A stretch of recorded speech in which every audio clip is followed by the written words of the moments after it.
हिमाचल प्रदेश के पहाड़ गद्दी जनजाति का आशियाना है। ये बंजारा चरवाहे पूरा साल इस अप्रिय भूप्रदेश में घूमते रहते हैं।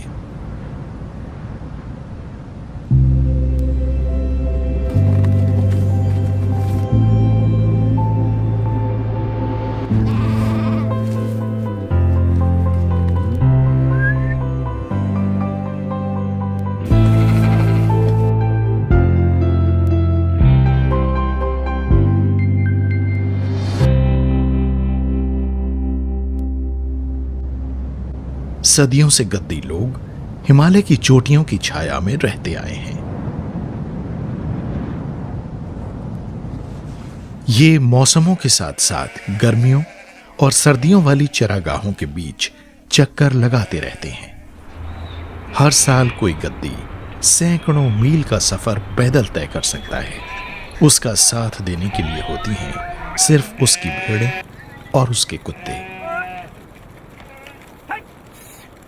ये लोग धौलाधार पर्वत श्रृंखला के बेहद ऊंचाई वाले बर्फ से ढके दर्रों पर से गुजरते हैं।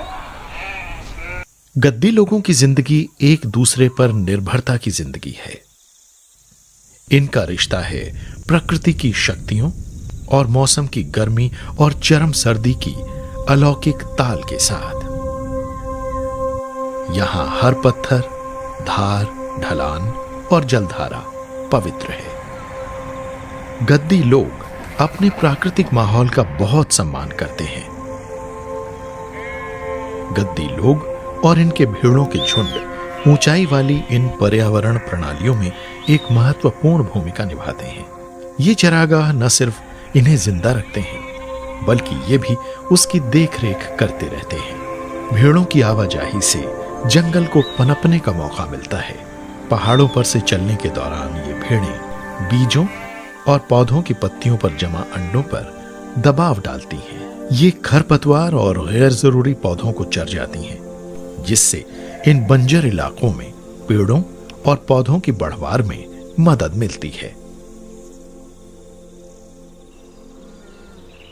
हृदय सिंह चौहान इन्हीं लोगों में से एक हैं जो इस अनूठी यात्रा को अंजाम देंगे। वो इन पारंपरिक रास्तों पर चलेंगे अपनी 500 भेड़ों और बकरियों के झुंड के साथ। पहाड़ों के ऊंचाई वाले इलाकों में बर्फ पिघलने लगी है और गर्मियां आ पहुंची हैं।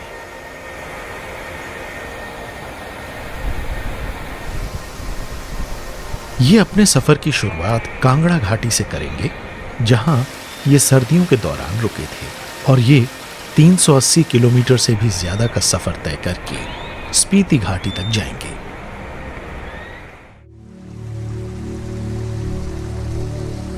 धौलाधार पर्वत श्रृंखला वाला इलाका ग्रेनाइट और चूने वाले पत्थरों से भरा बहुत ही दुर्गम भूप्रदेश है। ज्यादातर लोगों के लिए यह रास्ता खासा मुश्किल होगा, लेकिन गद्दी लोगों को इसे तय करने में जैसे बिल्कुल भी मुश्किल नहीं होती। मैदानी इलाकों से अल्पाइन इलाकों तक पहुंचने में इन्हें करीब 3 महीने लग जाते हैं।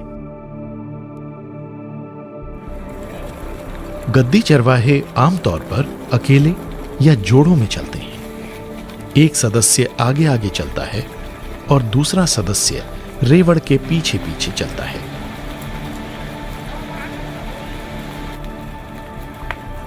हृदय सिंह चौहान लगातार चौकन्ने बने रहते हैं। गिरते पत्थर, अचानक होने वाले हिमस्खलन का संकेत हो सकते हैं।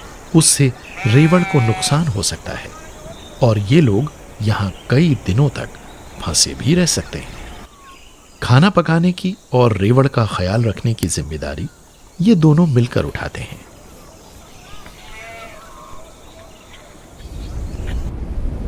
कभी कभी मौसम अचानक बदल जाता है। तेज और गरज भरी बारिश रेवड़ पर बरसने लगती है। तब गद्दी लोगों को कोई आश्रय खोजना होता है। हृदय सिंह और उनके साथी चरवाहों को प्रकृति के इस तुनक मिजाज मूड की आदत है।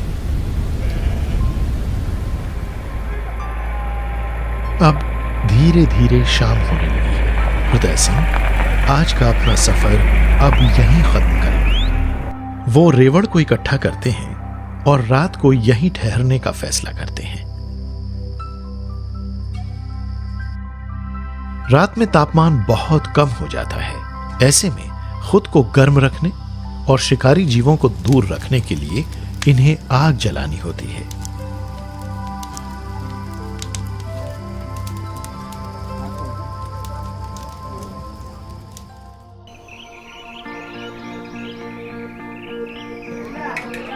गद्दी लोगों की शुरुआत कहां से हुई ये आज तक भी पता नहीं है। ये एक ऐसी अनूठी सभ्यता है जो इनकी जनजाति को खास और अलग बनाती है।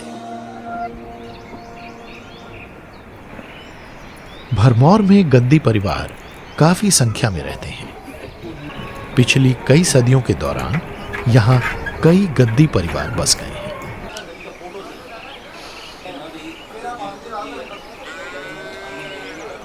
भरमौर का मुख्य मंदिर परिसर 84 गद्दी लोगों के लिए बहुत पवित्र है।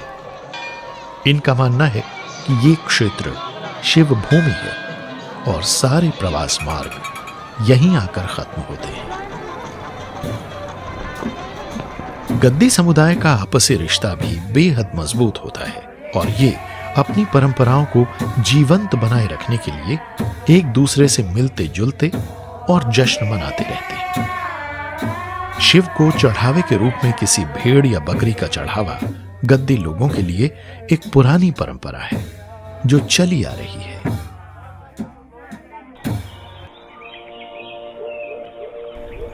राम सिंह 4 महीने बाद मैदानों में आए हैं। भरमौर उनका शहर है और वो यहां लौटकर खुश हैं कि अब उन्हें थोड़ा आराम करने का समय मिलेगा।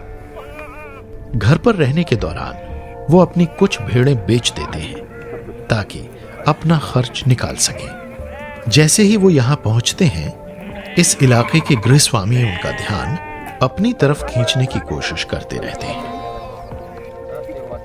किसानों और गद्दियों के बीच का रिश्ता आपसी निर्भरता का है। रेवड़ खाद मुहैया कराता है जिसमें ढेर से खनिज होते हैं, जिससे किसानों के खेत उपजाऊ बनते हैं और गद्दी लोगों की भेड़ों को आराम करने की जगह मिल जाती है। ये जैसे नीचे से आते हैं, कांगड़ा से आते हैं, तो ये 4-5 दिन 6 हफ्ता दिन यहाँ पर ठहरते हैं। इनको ऊन काटनी है इनकी, अभी यहाँ वो आगे नाड़ी है इसको भेड़ों को, ऊन काटनी है। ऊन काटने के बाद सीधे लाहौर चले जाना है। 5-7 दिन इन्होंने घर में रहना है, तो शाम को ये घर चले जाते हैं और हमें यहाँ पर रात को रखवाली करते हैं इनकी, और म्याल भी हमारे अपने खेत की वो करते हैं। गद्दी लोगों के लिए चरवाहे का काम खासा मुनाफे वाला है, क्योंकि रेवड़ उनकी एक ऐसी संपत्ति होती है जिससे जब चाहे पैसा मिल सकता है। ये चलते फिरते बैंक जैसे हैं जिन्हें संकट के समय बेचा जा सकता है। सबसे कीमती चीज होती है ऊन। इसे निजी इस्तेमाल के लिए और बेचने के लिए रखा जाता है। ये हमेशा ही अतिरिक्त आय का स्रोत होता है।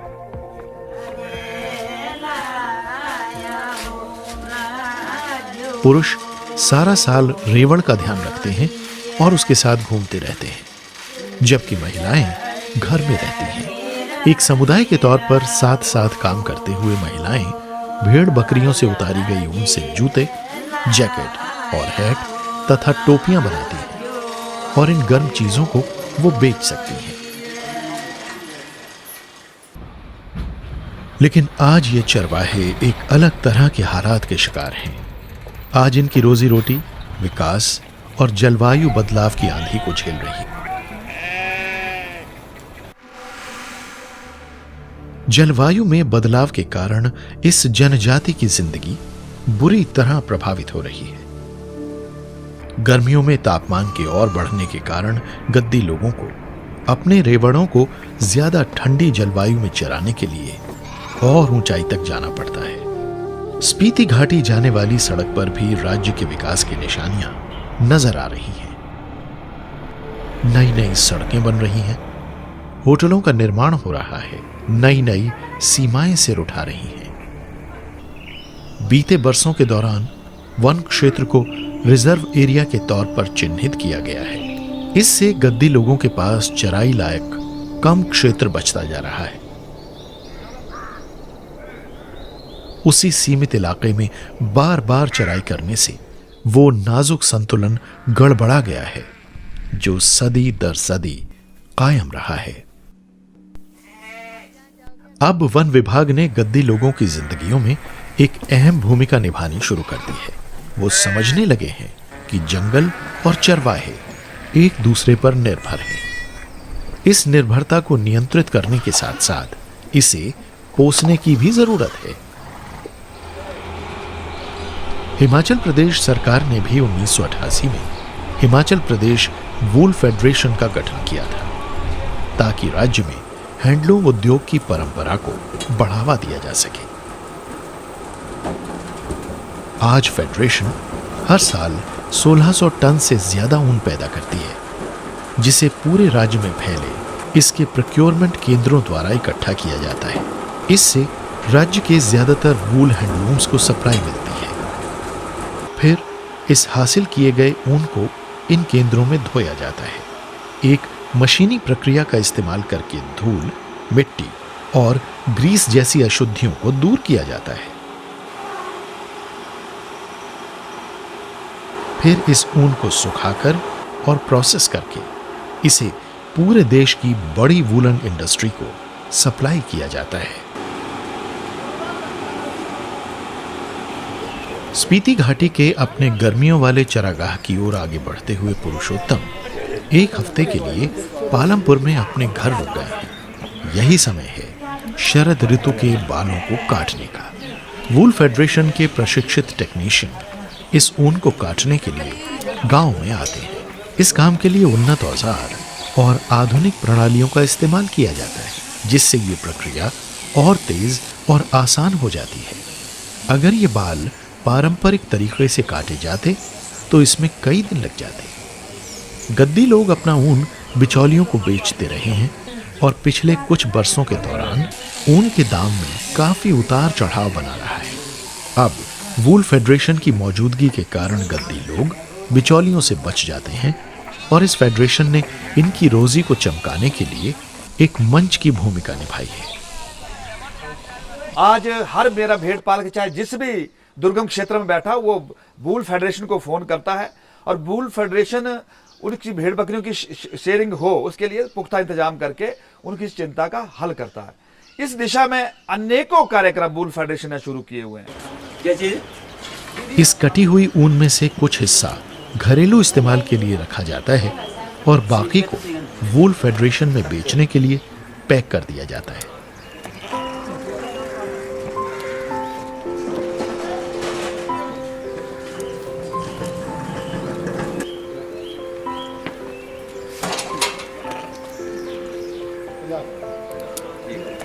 पैसा हाथ में आ जाने के बाद पुरुषोत्तम शहर के मेले में जाते हैं।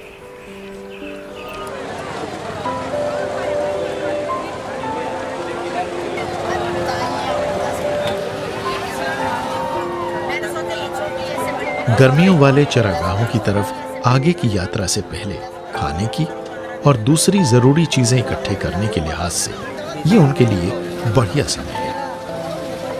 ये कटाई का एक बढ़िया मौसम रहा है तो अब परिवार के लिए समय है एक साथ मिलकर जश्न मनाने का। इस समय ये लोग अक्सर उस रेवड़ को आभार जताने के लिए गीत गाते हैं जिसके कारण इनकी जिंदगी खुशहाल बने। साथ ही प्रेम भरे गीत भी गाए जाते हैं।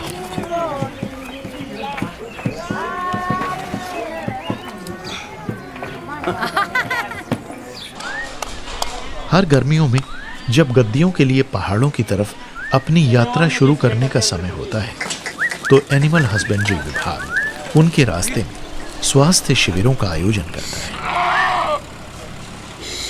रेवड़ के जीवों को इंजेक्शन लगाए जाते हैं ताकि ये सुनिश्चित किया जा सके कि गद्दी लोगों की भीड़ों के झुंड स्वस्थ रहे। इसके बाद चरवाहे अपनी भेड़ों को एक मेडिकेटेड बाथ यानी औषधि युक्त स्नान के लिए ले जाते हैं। ताकि उन्हें अपनी किसी भी त्वचा संबंधी बीमारी से मुक्ति मिल सके।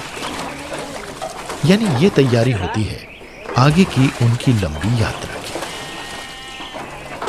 गद्दी लोगों के लिए ये एक बड़ी सेवा है, जिनके लिए अपनी किसी भेड़ को बीमारी के कारण गंवाना किसी संपत्ति या परिवार के किसी सदस्य को गंवाने जैसा है। पशुपालन विभाग है वो इनको समय समय पर जो इनके रास्ते हैं उसके ट्रैक रूट बनाए गए हैं, जो कि 8 हैं पूरे प्रदेश में।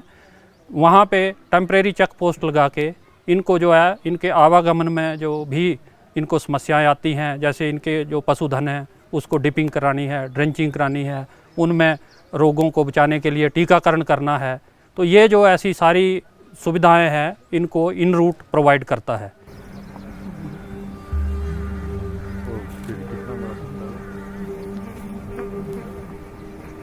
राम सिंह की नजरें खुली वादी की तरफ हैं। अक्टूबर नजदीक है और वो अपनी भेड़ बकरियों को चराने के लिए कांगड़ा घाटी की तरफ ले जा रहे हैं।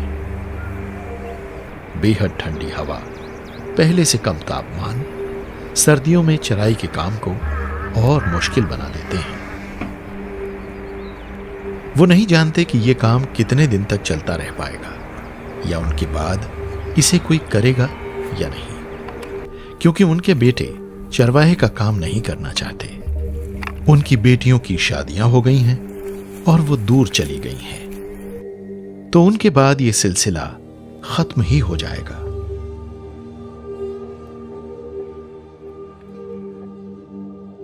ऐसे कई लोग अब ये काम नहीं करते। कई लोग खेती की तरफ मुड़ गए हैं। आलम यह है कि भेड़ बकरियों को चराने का काम अब पिछड़ने लगा है। और भेड़ बकरी का काम जो है हमारा बड़ा बुजुर्गी काम है, बड़े दादा परदादा के बारे का काम है। अब इससे आगे तो खत्म हो जाएगा, खत्म ऐसे हो जाएगा। मैं था और मेरा भाई था, वो तो हमने बुजुर्ग ने छोड़ दिया, हमने संभाल लिया। अब हमारे जो बच्चे हैं वो नहीं हो गए आगे संभालने वाले, क्योंकि वो पढ़ लिख गए हैं, कहीं नौकरी पर चले जाएंगे। अगर नौकरी नहीं मिली कोई अपना बिजनेस कर लेंगे, तो इस काम को नहीं संभालेंगे कोई भी। ये तो हमारे तक कि हम 2 साल करें, 4 साल करें, जितना हम चल सकते हैं उतना करेंगे, उसके बाद तो खत्म हो जाएगा। गद्दी चरवाहों का भविष्य स्पष्ट नहीं है। हालात में बदलाव इतनी तेजी से आ रहे हैं कि शायद गद्दी लोग उनसे तालमेल न बिठा पाएं। गद्दी समुदाय के 70% लोग आय के जरिए के रूप में खेती को अपना रहे हैं। अब जब चरवाहे वैकल्पिक रोजी को अपना लेंगे, तो हिमाचल प्रदेश के पहाड़ अपने संरक्षकों को खो देंगे।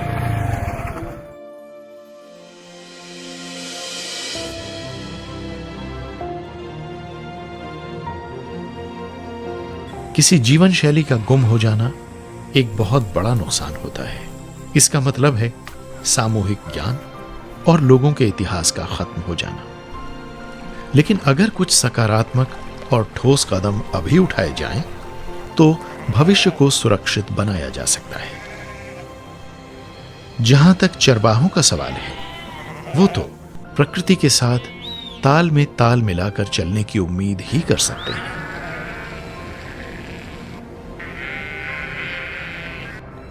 ऊंचे पहाड़ों की गोद में शायद वही उनका एकमात्र और असली घर है।